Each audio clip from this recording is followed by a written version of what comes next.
Demorou, mas aconteceu. O Alexandre de Moraes comete um erro fatal. Um erro que dá a possibilidade do Bolsonaro se posicionar como a grande defesa da democracia, como um inocente sendo preso, mostrando para o mundo que a sentença dele já está escrita antes do julgamento. Ou alguém que cogita alguma possibilidade do Alexandre de Moraes inocentar o Bolsonaro em um julgamento. É zero essa chance. O Trump já tem 3 motivos para ter raiva do Brasil. Primeiro motivo, a questão do Bolsonaro, o afastamento da democracia. O segundo motivo, essas ofensas, esses ataques e a relação muito estreita com a China e com países ditatoriais.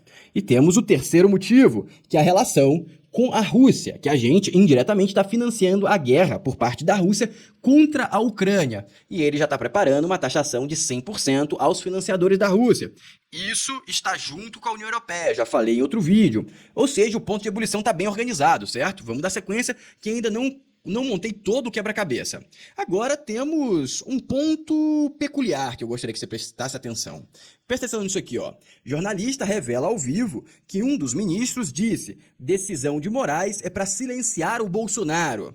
Beleza, o ministro utilizou, o Moraes utilizou a sua soberania, seu poder absoluto para silenciar o Bolsonaro. E agora vem o primeiro sinal de fraqueza do STF. E eu acredito que eles analisaram isso para entender que o STF já não está tão confiante nas suas expectativas. Presta atenção no que o Barroso falou aqui. Se é verdade que ainda temos Paris? Não, eu nunca disse sempre. Saiu um boato que o Barroso tinha dito que ainda temos Paris sobre o corte de visto dos Estados Unidos. E aqui ele nega. Será Paris, eu trato esse assunto com importância e com seriedade, mas ainda não é hora de comentá-lo. Não é hora de comentá-lo. Sinal de fraqueza, negou que tinha afrontado e falou que não é hora de comentá-lo. Logo, ele não tem o que falar e tem medo das consequências do que pode vir se ele falar. Perfeito? Agora, vamos chegar ao segundo ato de fraqueza. Temos o Haddad tentando explicar o inexplicável e numa posição terrível, tá? O único cara que não poderia explicar isso aqui é o Haddad. Colocaram ele para explicar isso aqui. Presta atenção. E qual é o sentido de taxar suco, café, carne? Qual que é o sentido de taxar o IOF? Qual que é o sentido de taxar o Pix? Qual que é o sentido de taxar tudo, amigo? Você me falar essa, não é possível. Calma que eu não vou interromper mais esse vídeo, não. É muito irritante, não é possível. Na moral, não é possível. Uma coisa que vai encarecer o café da manhã do americano, que toma café, que toma suco e que come carne. Vai encarecer o café, o almoço e a janta do americano. Tô respirando fundo aqui pra não xingar, porque isso realmente me irrita. Porque ele tá taxando tudo que a gente tem. Tudo. Ele taxou a gasolina, ele taxou tudo que ele taxa. Aí agora o americano, a taxa do americano. Não, o americano não pode ser taxado. Não, porque agora não é possível. Mas beleza, esse foi o segundo ato de fraqueza. E agora a gente vai chegar no terceiro e mais magnífico ato de fraqueza. Moraes chama advogados do Bolsonaro para explicar descumprimento de medidas e alerta sobre prisão. O Alexandre de Moraes deu 24 horas para a defesa do Jair Messias Bolsonaro explicar o porquê que ele deu uma de cachorro louco e partiu pro meio da galera, mostrou a tornozeleira e desafiou diretamente o STF. É agora que eu vou explicar o terceiro ato de fraqueza que vai culminar em tudo que eu falei e por que o Bolsonaro quer ser preso. Vamos entender o porquê que esse terceiro ato de fraqueza é tão significativo. Primeiro, se o Moraes deu uma lei, deu uma ordem pro Bolsonaro, você não pode aparecer na frente da mídia, não sei o quê. Simplesmente ele deveria ter ordenado a prisão. Porque ele quebrou uma ordem judicial. Simples. Na ordem judicial é legal, não é legal? Não interessa, é uma ordem judicial, beleza? Depois da legalidade é outro ponto que a gente tem que discutir. Se a gente for discutir várias coisas em vários pontos, não vai chegar à conclusão que a gente precisa entender. Na teoria, o Brasil é um país democrático, que o STF está seguindo a ordem e, basicamente, eles estão pregando isso. Se eles estão pregando isso, se eles deram uma ordem, eles têm que fazer cumprir. Ou seja, no momento que o indivíduo quebra a ordem, ele tem que ser preso. Ou seja, o Bolsonaro quer ser preso. Você conseguiu entender isso? Por que foi a fraqueza do Moraes? Porque ele deveria ter mandado prender e ele não mandou prender. Por que o Moraes não mandou prender? Beleza? Agora vamos entender o cálculo político do nosso querido Bolsonaro. Vamos entender o seguinte, a partir de agora tem 2 caminhos, e eu já vou adiantar uma coisa, eu acho que o advogado do Bolsonaro ou vai dar uma resposta bem óbvia, tipo assim, não, porque ele discorda da ordem de vocês, e ele acha que vocês estão quebrando a democracia, ou ele não vai dar explicação nenhuma, vai esperar o camburão chegar na frente da casa do Bolsonaro, beleza? Agora tem 2 caminhos, ele pode ser preso ou ele pode não ser preso, beleza? Todo mundo concorda com isso. Vamos trabalhar aqui com a possibilidade dele ser preso, tá? Que é um ponto que agora o Moraes deve estar pensando muito, se prende ou não prende, tá? Ele tem 24 horas para ele pensar na realidade, nem para os advogados do Bolsonaro, a grande realidade é essa. Vamos supor que o Bolsonaro é preso. Ele vai em caminho, vai lá e entra na prisão e é preso. A culpa da prisão de Bolsonaro vai ser de quem? Ah, do Bolsonaro porque ele apareceu na televisão. Tá, alguns aqui do Brasil vão acreditar nisso. Outros vão acreditar que é porque o STF é autoritário, outros vão acreditar que é uma vergonha, outro vai ter várias crenças. Mas o que me importa não é a crença dos brasileiros, mas é a crença internacional. Na crença internacional, a culpa da prisão do Bolsonaro só tem um nome: Trump. A culpa da prisão do Bolsonaro vai ser do Trump. Olha essa matéria do Washington Post. E não é uma matéria isolada, não é uma opinião isolada. E isso está se tornando um consenso internacionalmente. Bullying de Trump contra o Brasil está saindo pela culatra. E aqui na matéria, eu já li essa matéria para vocês, eles basicamente falam que o Trump ameaçou o governo brasileiro, falou e tudo mais, tentou defender o Bolsonaro e só piorou a situação do Bolsonaro no Brasil. Ou seja, se por acaso o Bolsonaro é preso, o Trump é obrigado a fazer alguma coisa. Como assim, Floriano? O Trump é obrigado a fazer alguma coisa? Amigos, entenda o seguinte, no mundo que o Trump está jogando, ele está jogando com psicopatas. Ele está negociando com o Putin, eu acho que vocês conseguem associar a psicopatia ao Putin.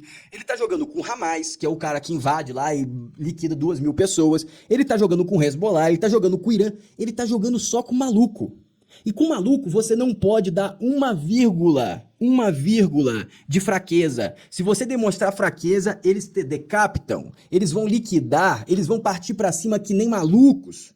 Ou seja, o Trump não tem opção. Se prender o Bolsonaro, ele tem que reagir com força total, colocar porta-aviões, antecipar a taxação. E por que a jogada do Bolsonaro é genial? Porque eu falei pra vocês que a jogada que foi feita dos Estados Unidos foi uma jogada péssima. Taxar o Brasil e depois taxar o STF. Logo, parece que a taxa do Brasil gerou a taxa do STF.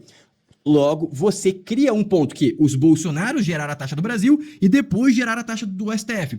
No caso, deveria acontecer o contrário, deveria começar a taxa pelo STF, o STF não cumpriria as medidas que o Trump falou e aí taxava o Brasil. Logo, o culpado da taxa do Brasil seria o STF. Agora, se o STF, o Moraes, manda prender o Bolsonaro, beleza? Prendeu o Bolsonaro. Hoje ainda existe uma esperança, de quase ninguém, mas existe uma esperança que pode não vir a taxação dia 1º de agosto. Agora imagina, o Moraes manda prender Bolsonaro, e aí o Trump vem, faz um Twitter ou faz um vídeo falando assim, ó, galera, infelizmente, agora é oficial, o Brasil não é um país mais democrático e eu estou antecipando a taxação do dia 1º de agosto e começa em exatamente 5 minutos. Vocês estão sendo taxados não em 50%, mas em 100% pela decisão do Alexandre de Moraes que quebra a Constituição. Aí ele pega e coloca 2 caras lá para falar ou começa simplesmente a rolar um burburinho gigante no Brasil.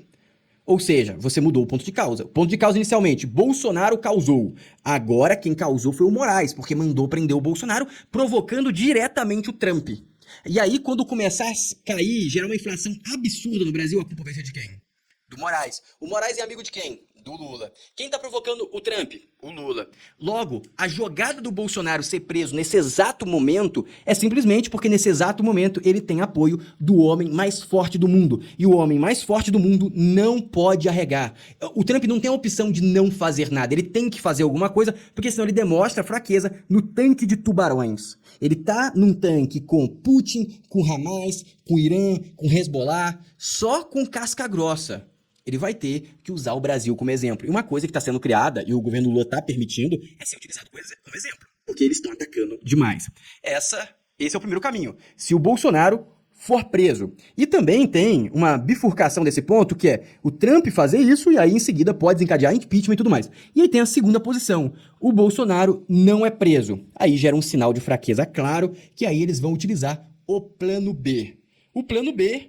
porque eles acreditam que o Bolsonaro vai ser preso, tá? Porque normalmente, até agora, o Moraes nunca regou, então ele vai ser preso, mas já tem o plano B montado. O plano B eu vou explicar no próximo vídeo, porque eu não quero alongar muito este vídeo. Se você quiser ficar atento do próximo vídeo, que eu vou explicar exatamente o que vai ser o próximo passo, com a ajuda do Trump, para conseguir forçar uma readequação da sociedade brasileira à democracia. Vamos voltar aos freios e contrapesos, exatamente, da democracia brasileira. E isso já tem um plano que provavelmente vai acontecer, e no próximo vídeo eu vou mostrar pra vocês o vídeo do Nicolas, que deixa isso transparecer, da Damares, a posição do Alcolumbre do Mota, que já está casada, e tudo vai se encaixar, e provavelmente a gente vai ter um ponto de ruptura, que nesse exato momento a maior probabilidade é que a democracia vença. Então se inscreve no canal, ativa o sininho, curta o vídeo para você ser informado do próximo vídeo. Um abraço e gostaria muito do seu comentário. Gostou desse vídeo ou não? E até a próxima. Valeu!